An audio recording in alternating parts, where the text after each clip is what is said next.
FedTv. You're here for another episode. We have an amazing episode for you today. We have the owners of Style and Soul magazine with us, Kenya and little man Jay. We're gonna let them introduce themselves and tell us a little bit about themselves. Pleasure to have them. Thank you for having us. You go first. I go first? Okay.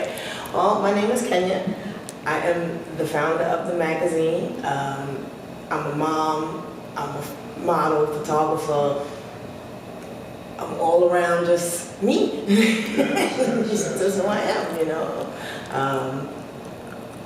That's it. All I got on who I am. You know, I'm a simple girl. I'm a simple girl, you know. But Jason, little man Jay. We got little man Jay here. okay. Me, I'm just real cool about Earth. I bug out, like, have a good time, but just enjoy life. Also, just do different things and keep it moving with different businesses and stuff like that. Beautiful. So, in researching, first of all, congratulations on your 19th issue. Thank you. An amazing accomplishment. Thank you. In researching and reading the each of you guys' bios, it struck me, and the first question that came to mind was, is being from Queens, being born and raised in Queens, both of you guys, has that made it easier for you guys to work with being from the same neighborhood? But we're not really from the same neighborhood. Same borough? About that. Not really. Not really, because she's on the north side, I'm on the south side. I mean, we bump like different events that we go to, we know the same people, and how it came about is, it was her birthday one day. And I went up to her and said, yo, we're gonna be business partners. Out of nowhere. Okay. Right? I ain't know nothing about nothing. Just out of nowhere. You just devoted that situation. I was just like, yo, out of nowhere. And what she did was, Exactly what I'm doing now. I laughed at him. Okay. I laughed at him. I just looked at him, laughed, and I kindly walked away. Okay. And that was it for me. And I don't remember nothing else after that. I don't know if I was, well, it was my birthday, so I was drinking heavy. Right. Because it was my birthday. hey, And we had a meeting. I don't remember the meeting. But we had a meeting. I don't remember much. I remember we had a meeting and look, 6 years later, yeah. Yeah. Okay. That was the foundation. Yeah, the funny thing is, I didn't even know he knew I had the magazine. Like, we have mutual friends, Right. but we were not friends. Gotcha. We Y'all knew didn't run each the other. same circle. No, we did run in the same circles, Oh. but our circles are big. We know a lot of people, so he goes solo sometimes, I go solo sometimes, we go with people, and then we want to be in the same places, or we'll go together with friends. And I didn't have, because I was very quiet about the magazine. I didn't say much about the magazine, so I didn't know he knew about it. So when he said that, I was just like, I don't know about the magazine. You know? And then he didn't know I had a partner before, because I had a magazine before Style and Soul. Right. And that didn't go very well at all. And so when he said that, that's why I laughed, because he didn't know the story. I'm like, I ain't going through that BS no more. I'm not, I'm good. I was doing it for a year without him. I'm good, so he said, we're gonna be business. And that's exactly how he walked up. He said, yo, we gonna be business partners. Right. I'm like, this is my birthday. I didn't Drink in my hand. And I had a drink in my hand. I was like, and went in the other direction. I was like, no, we good. And, we had our talk, like he said, and we became friendlier, and he just watched what I did, and then all of a sudden, COVID came. Okay. But before COVID, I was trying to put stuff together. I was still doing the magazine, and we would hang out more, and he would watch what I do. Right. And I think during COVID, 2020, he decided, okay, I see what you're doing. Let's do it this way. Let's go this way. And I was like, okay. And then because of COVID, we was doing only 2 issues, because we do it quarterly. Gotcha. But because of COVID, we combined 2 seasons together.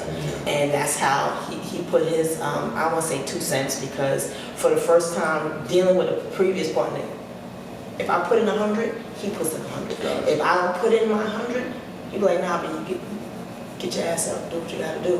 Let's get up and let's get this done. And so it was amazing because when I did the other magazine, I was covering for my other partner. I was like, nah, you know, he's working hard, he's doing it. So I was covering for him. Then I realized, and then he turned out one day and was like, I saw him, he put up my magazine, and it struck me, like, your magazine. I'm the one busting my butt putting this magazine together. So I was like, you know what? I let it go, and then I was gonna dead the magazine. I was gonna dead it. Somebody emailed me, was like, how can I be in your magazine? I was like, okay, it's bigger than me. It's bigger than me. So my sister and I was in the bar, you know how all the bar tabs have all the beers lined up. So we sitting there, like, I need a new name. And she was like, okay. She was like, well, what about Soul and Style and Style and Soul? I was like, I like Style and Soul.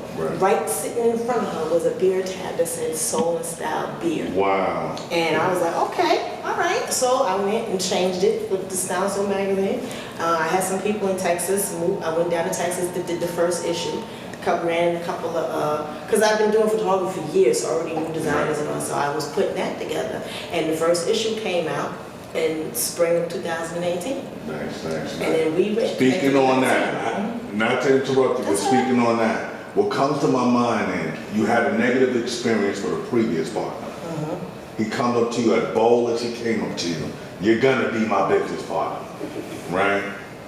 What about him made you give him the chance to even step into that role? What part of it? I don't remember the conversation. Did you have? What part of it? Eventually, there had to be something about him for you to say yes. You know what it is? Okay, well, I don't remember the conversation. Knowing him, because he remembers what he did when he was 3, knowing him. He can tell you the conversation more or less, but the fact that I already knew that he had, when we spoke, I knew he was doing parties. And I was like, that's you. Because I knew about the parties, but I never knew it was him. Because we would be in the same party. Because I saw him, he was like, I was at that party. And I was like, you was? So that, and so I didn't know it was him. So I was like, okay, I know, and I know what he's about. And the fact that he came up to me so boldly, I knew it was about his business. There you go. You know, and I take, if you say you're going to do X, Y, and Z, because I say I'm going to do X, Y, I'm going to do it. So I took him for his word. And I just wanted to, you know, and if it didn't work out, it didn't work out. So, Jason, in reading your bio, one of the amazing things I saw with that, it said that you started promoting your first party at the age of 15. People paid to come to this party. Absolutely. A 15-year-old. Yep. Okay, so what amazing job too. Appreciate you. What was it that, what struck the idea that, you know what, I can make money doing, you know, this. I can make money doing what I love, you know, throwing these parties. At 15 years old. Struck that idea. Well, a lot of my family was in the entertainment business. Okay. So, like, okay, you know what? They showing me, I see them how they hustle. I'm a hustle too. So 15, going to all the high schools, having all the high schools come out. Right. You know what I mean? Drew up flyers and everything. Every high school from Queens, Brooklyn, Manhattan was at this house. So it's like, it started about 10 o'clock. I can't even tell you the date it was. It was May 9th, 1995. 15.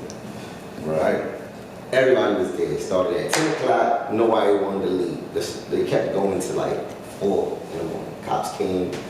They tried to shut it down. It still kept going. And people paid to get in this party. Yep, $10. Nice. $10. It was $10. I was paying for water, juice, and couldn't have liquor because Right. So I mean, you know, people did stick they left me, you know, that was. But from that point, it had gave me that drive, like, you know what, I can do this. Right. You know what I'm saying? So moving on from there, formulated a squad, and then as time went on, from that I just kept doing it. There you go. There you go. That's what's up. That's an amazing feat to be so young and be inspired to do that. So salute for that. So Definitely. I had grown DJs there. There you go. That's That was what's up. crazy. Kenya, Yes, sir. I know you talked about modeling. I know you talked about photography. Was the move from modeling to photography like effortless? When you went full time with the photography, was modeling something you missed? I still do it. You still do it? Just so not you as did. much. Okay. I still do it, Gotcha. just not as much because when I started doing photography, it was because the guy I was dating, I got him into modeling at the time. This is well over 20 years ago. Okay. And he didn't want to do it no more, so then we started doing photo shoots in my apartment, just the backdrop and Right. pictures and everything. And then I did it, but I stuck to fashion, because I was in fashion shows, so I did the fashion. And it got to the point where I was coming up with ideas for a photo shoot. Then it was like, okay, do I want to do that photo shoot for me? Or do I want to do it as the photographer and create it with a model? And it got to the point where like, okay, I got to figure out which one. So I stuck to the photography one. And I don't do modeling as much because I'm focused on this magazine. And I have a women's group, so those are the two things that I'm just focusing on. So, but I'm slowly getting going back into modeling because I do miss it. There you go. I do miss it. So. Was photography always one of your passions? No. No? It wasn't a passion. It wasn't, Wow. It wasn't a passion. I really did it because the guy I was dating, he was doing it, so we was doing it to Okay, do something together. got you. And then when we went our separate, we still became friends. We were still friends, but I stuck with it because I'm my worst critic. But I was being told, oh, I like this. This is nice. You're doing, I like how you're doing. I like your work. So I was like, okay. And I was just moved on with that. Gotcha. That's beautiful. Yeah. Jason, started your first business at 21. What influenced you, or who influenced you to step into that legitimate realm of starting a business at such a young age? My mother. Your mom? Yeah, because she showed us dealing with the whole party situation. She was just like, yo, if you're gonna do that, you might as well just formulate things into a business. Okay. And broke it down to me in certain ways where it's like, because she was at that time, she was the big dog well, it was Chemical Bank, then it turned to Chase. Okay. So, she would teach me all types of things and how to do this and that. So once the party thing started happening, she started showing me different things. So as I got older, you know what I mean? It's like I started looking, started understanding. 21, first business. First business, nice, beautiful.